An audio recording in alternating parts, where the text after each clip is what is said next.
Sleep paralysis is a temporary inability to move or speak that occurs when you're sleeping or falling asleep. Sleep paralysis affects approximately 7.6% of the general population, but 28% of students, according to a study taken in 2011. Penn State University stated that from their research that sleep paralysis is more commonly seen in students and psychiatric patients.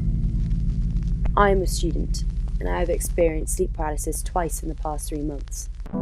Having never experienced anything quite like it before, I am now on a quest to find out more about it and how I can prevent it.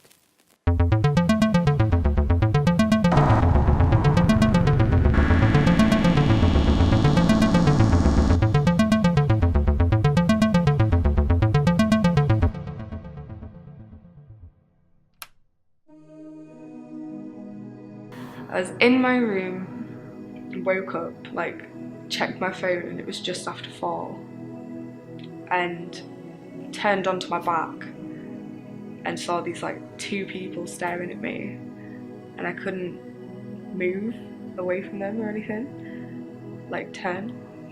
And they were screaming, and it was really loud, but I was aware that there was no actual sound. There was another time I was staying at my friend's house and I was asleep on her floor, and I woke up and I felt a really heavy weight on my chest, and it made me feel really sick. I would get help if it was every day, but otherwise I wouldn't, because it's not that big in my life.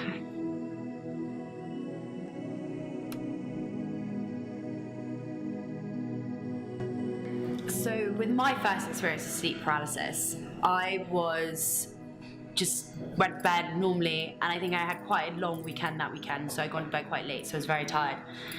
And I'm petrified of being burgled, and I definitely don't think that helps the situation. So I was just lying in my bed, and I couldn't get sleep. I was going in and out of sleep, so I was super, super tired.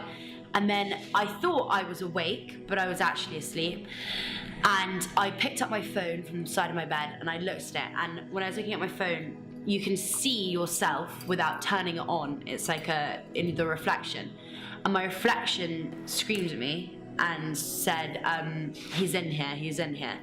And before that, I had been hearing sort of things picking at my lock, so my mind was just sort of everywhere. And when I saw my reflection scream at me saying, he's in here, he's in here, I tried to scream for my flatmate who lives next door, screaming, but I couldn't get anything out. I was completely frozen, and then my whole body went into sort of convulsions, and that's what woke me up. And that was my very petrifying experience with sleep paralysis. I had no idea what was going on.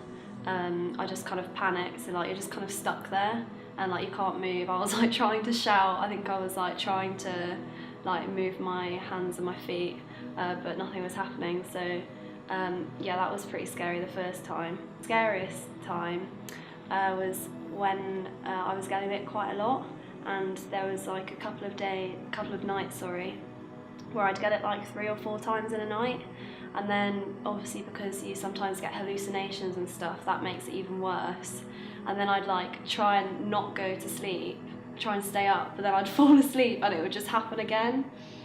So I'd say that would be the worst time, when that kind of stuff happened. I would say that obviously it's not a very nice experience sometimes, but you've just got to stay really calm, and you know that it will be over in a minute.